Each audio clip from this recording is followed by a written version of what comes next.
O nosso protagonista, chamado Yu, acabou descobrindo que possui uma doença terminal sem cura.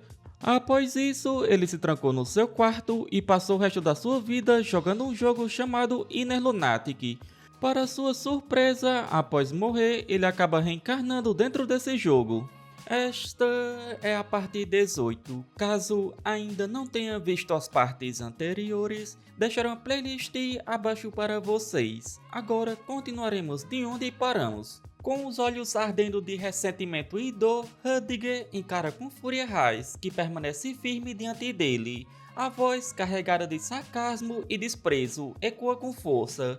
Para ele, a ideia de ser chamado de aprendiz de Raiz é uma afronta. Ridiculariza o título, zombando da pretensão de seu antigo mestre. Com um sorriso amargo, cospe a verdade cruel que carrega no peito. Jamais foi o aprendiz dele, nem por um segundo sequer. A lembrança da guerra lateja em sua mente como uma ferida aberta. A dor da perda se transforma em acusação. Rudiger grita o abandono que sofreu. Lembra com a amargura do braço que deixou no campo de batalha e do desprezo com que foi descartado da academia quando já não servia mais. A revolta o domina por completo. Os olhos brilham de ódio enquanto o corpo trêmulo se ergue em desafio. Aos berros, rejeita qualquer vínculo com Raiz, recusando a ideia de que aquele homem possa ser considerado seu mestre.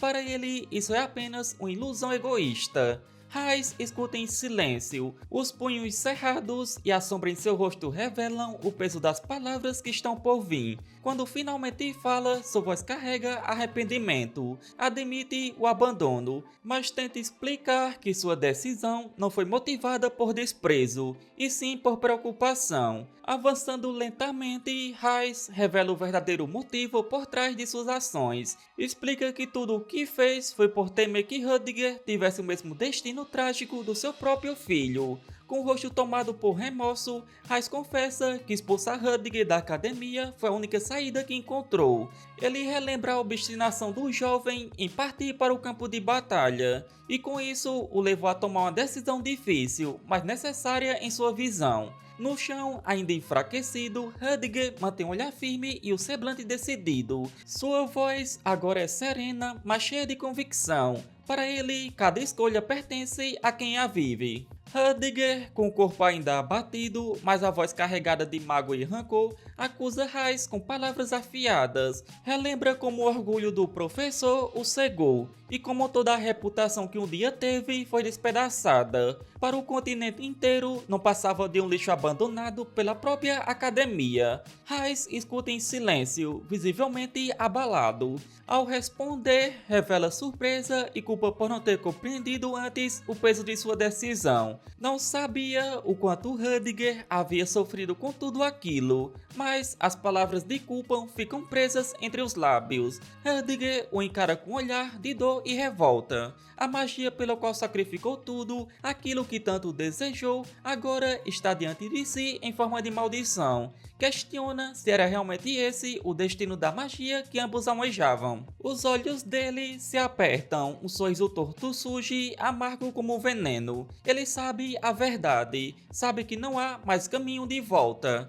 A voz finalmente rompe o silêncio grave e resignada. Reconhece que, para ele, é tarde demais. No momento final de desespero e fúria, Rudiger avança como uma besta enfurecida, seu corpo marcado pela magia distorcida. O olhar de ódio brilha com intensidade, enquanto golpeia com brutalidade, atingindo Yu com força descomunal. O impacto reverbera como um trovão, e seu grito ecoa no ar como uma sentença. A distância entre ele e Raiz se desfaz em um instante. A cada passo, carrega a determinação de levar seu antigo mestre com ele, mesmo que seja para o além. Raiz mal tem tempo de reagir, seus olhos se arregalam em choque ao ver a investida mortal se aproximando. A explosão de energia que se segue é avassaladora. Um redemoinho de trevas e sangue toma conta do espaço entre os dois, consumindo tudo ao redor. Mas para sua surpresa, antes que perceba, Yu entra na frente e fala que sabe também. Existem coisas que fez que não podem mais ser desfeitas. A escuridão se intensifica ao redor de Rudiger, distorcendo o ar como uma aura que pulsa como um coração em agonia. A raiva e o desespero transbordam em seu ataque, mas antes que possa concluir seu avanço, uma nova presença se impõe. Yu atravessa o campo de batalha, envolto em sombras com velocidade impossível. O olhar permanece firme, inabalável. Em um tom calmo, Yu declara que também carrega cicatrizes, não visíveis no corpo, mas marcadas profundamente em sua alma. Cicatrizes que moldaram quem ele é agora. A expressão de Rudiger se contorce em incredulidade, seus olhos se arregalam ao vê-lo se movendo como um relâmpago. A pergunta irrompe dos lábios com espanto e raiva. Como ele é tão rápido? A habilidade gênio da atuação se ativa em seu ápice. A fusão entre o Inox e o Renhabo atinge uma nova sincronia. Yu, com a frieza de quem domina cada detalhe do combate, encara seu oponente sem piedade. Com um sorriso astuto, comenta com desdém a fúria desfreada de Rudiger. Aquela emoção tão crua e desesperada e grotesca a seus olhos. Para Yu, não há beleza nem dignidade no descontrole, há apenas fraqueza. A voz soa límpida, cortando o caos como uma lâmina de gelo. O olhar de Yu brilha com um tom ameaçador. Um sorriso calmo, mas carregado de intenção, se forma em seu rosto. Diante dele, Rudiger sente o peso da presença que se impõe, e mesmo em sua fúria, um calafrio percorre sua espinha. O corpo de Rudiger pulsa com intensidade, a escuridão corroendo tudo ao redor. Antes que Yu possa atacar, a mensagem surge em meio ao caos. Cuidado, poderá perder a sanidade. Yu não recua, seus olhos agora, carregados de um brilho inumano, revelam uma decisão tomada sem hesitação. No piscar de olhos, a batalha explode. Os golpes de Yu rasgam o ar com precisão cirúrgica. O sangue marca o chão, a floresta silencia por um instante.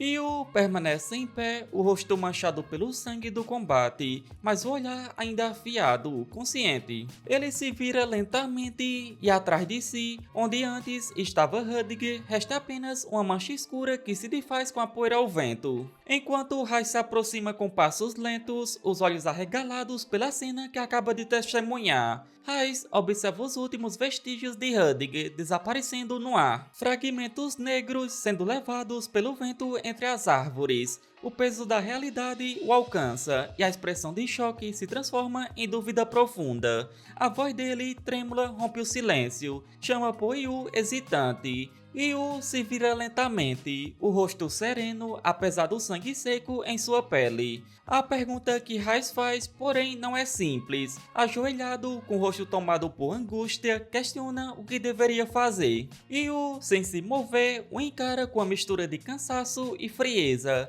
A pergunta que devolve carrega um toque de incredulidade do que exatamente ele está falando. A resposta de Rais vem como um desabafo. Recorda-se de sua pesquisa, de sua tese, de todo o conhecimento que dedicou àqueles que não tinham força.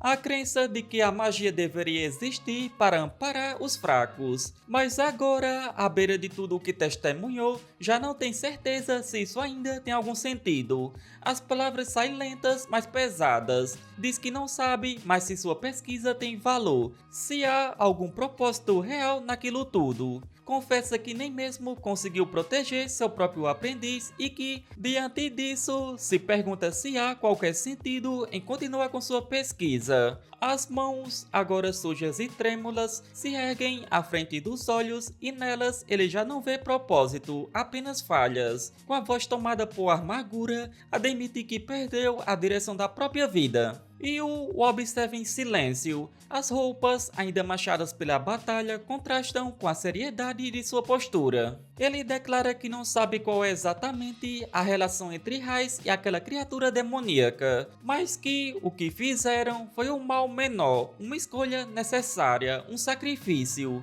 As memórias se entrelaçam à lógica. Pensa na tese, na pesquisa, nos sistemas que poderiam ser liberados, a criação de artefatos, o fortalecimento da torre. Era preciso que tudo aquilo fosse concluído. Era isso o que dizia a razão. Enquanto as palavras não ditas ecoam em sua mente, Yu continua imóvel. Dentro dele, uma decisão já se forma. Aquela pesquisa precisa continuar, ela é necessária. Mas então algo se agita em sua consciência. Um sussurro incômodo no fundo da lógica perfeita que construiu. Será que isso é tudo? O punho de Yu se fecha devagar, involuntariamente, como resposta a uma inquietação que não pode ser silenciada. A luz roxa que envolve seus olhos começa a oscilar. A conexão entre sua mente e o Knox von Reinhabo não está mais estável. A mensagem surge clara e implacável. Suas emoções interferiram no personagem Knox. Em seguida, outro alerta brilha em vermelho. Atenção, a habilidade e gênio da atuação está vacilando. Yu observa as gotas tocarem o chão, como se buscasse clareza em meio à névoa interna. Admite em pensamento que, no fundo, algo como aquilo, a oscilação da habilidade, não deveria ser importante para ele. Afinal, tudo sempre foi calculado. E ainda assim, ali estava ele, hesitante. Diante de Raiz ajoelhado, a reflexão se forma com peso. Sempre acreditou que utilizar o professor para seus próprios objetivos era o caminho mais eficiente. A lógica sempre foi clara, mas agora não tem mais certeza se era a decisão certa. Yu o observa com atenção renovada. Declara que não acredita que a pesquisa de Raiz seja inútil. Não há sarcasmo em sua voz, apenas uma estranha honestidade. Raiz ergue o rosto, encharcado pela chuva, a voz embargada. Questiona como alguém como Yu pode entender o que é ser fraco.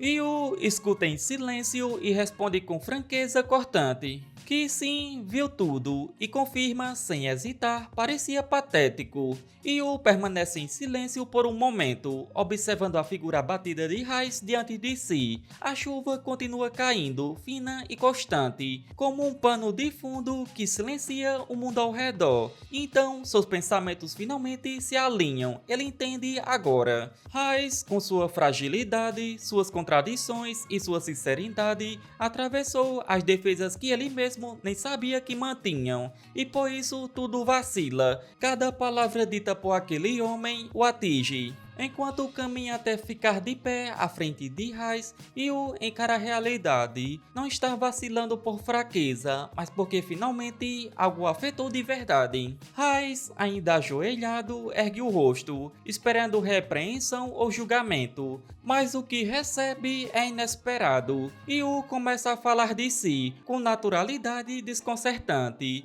Assume sua própria preguiça, diz que não gosta de tarefas demais, que prefere café a chá e que não precisa de dinheiro. Nada disso o motiva, nem fama, nem poder. Raiz o escuta confuso, sem entender de imediato onde aquela conversa levaria. Então Yu continua, com um leve sorriso, agora mais brando, mais humano. Diz que, apesar de tudo isso, a pesquisa de Raiz é diferente. Aquilo tem valor, que mesmo alguém como ele, que não liga para status, riqueza ou reconhecimento, consegue enxergar importância no que Raiz tenta construir. Com convicção silenciosa, Yu garante que existe sim valor naquele trabalho, que talvez, apenas talvez, isso tudo realmente importe. Ele ergue o olhar para o céu encoberto e deixa os pensamentos fluírem com mais clareza do que nunca. Pela primeira vez, reconhece em si algo que jamais havia imaginado. Talvez um viciado em jogos como ele sinta inveja. Inveja de alguém como Raiz. Alguém que, com todas suas falhas, contribui para algo verdadeiro. Para o amor que ainda resta neste mundo. Yu se volta para ele, chamando-o pelo nome, e com um sorriso sereno se compromete. Será o melhor aprendiz que Raiz já teve. O olhar de Raiz se suaviza. A incredulidade dá lugar a uma emoção silenciosa que só os olhos conseguem expressar. Yu compreende algo que nunca havia imaginado. Nada havia mudado em sua essência, mas ao mesmo tempo tudo era diferente. Lembra-se das muitas vezes em que o observou apenas através de uma tela, como se houvesse uma barreira intransponível entre eles, mas agora ambos estavam ali, lado a lado. lado, com um gesto simples, Yu diz que, se for necessário, pode caminhar junto dele, pode estar a seu lado até mesmo nos momentos de dor, até mesmo quando vai chorar silenciosamente, falando sobre um filho que nunca conhecerá. Em outro ponto da floresta, a chuva persiste sobre o campo encharcado, enquanto o grupo de estudantes observa os corpos abatidos dos lobos demoníacos estendidos no chão.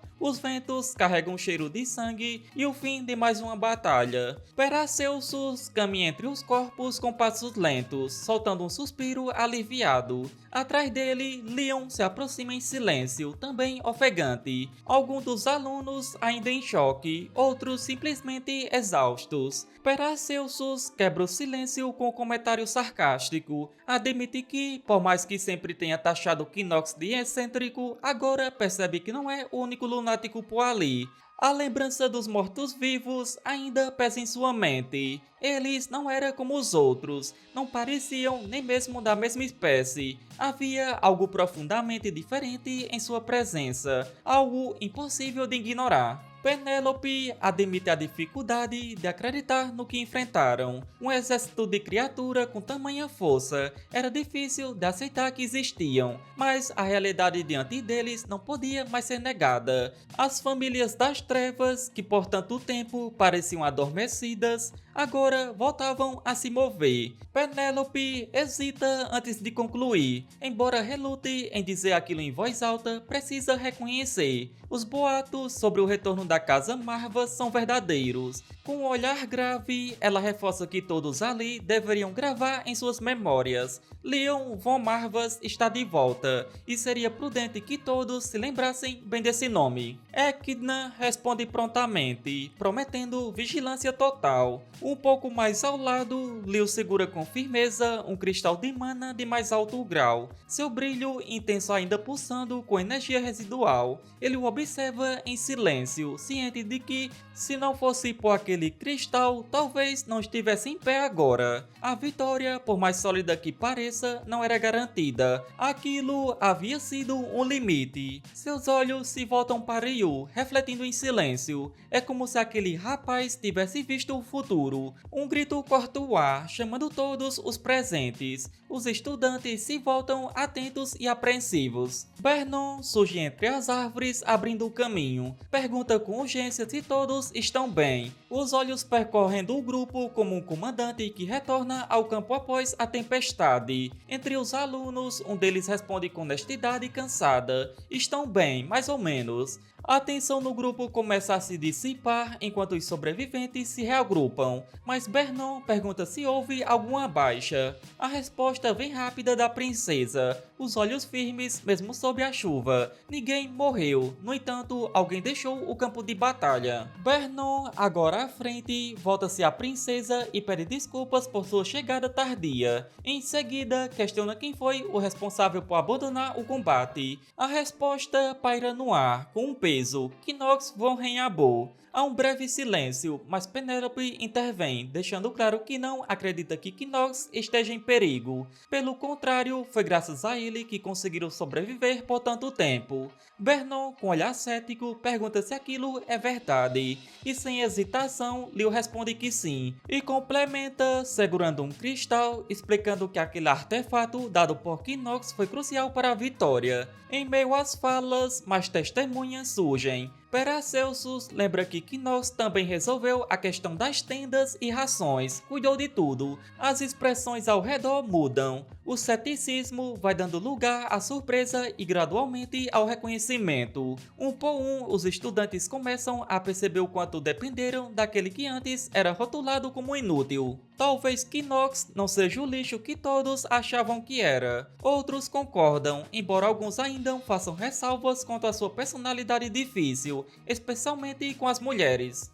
E assim chegamos ao final deste vídeo. Como sempre, espero que tenham curtido. Não se esqueça de deixar o like e se ainda não é inscrito, não custa nada se inscrever. Isso me motiva bastante a trazer novos vídeos o mais rápido possível. Se chegou até aqui, só tenho a agradecer. Nos vemos no próximo vídeo. Falou!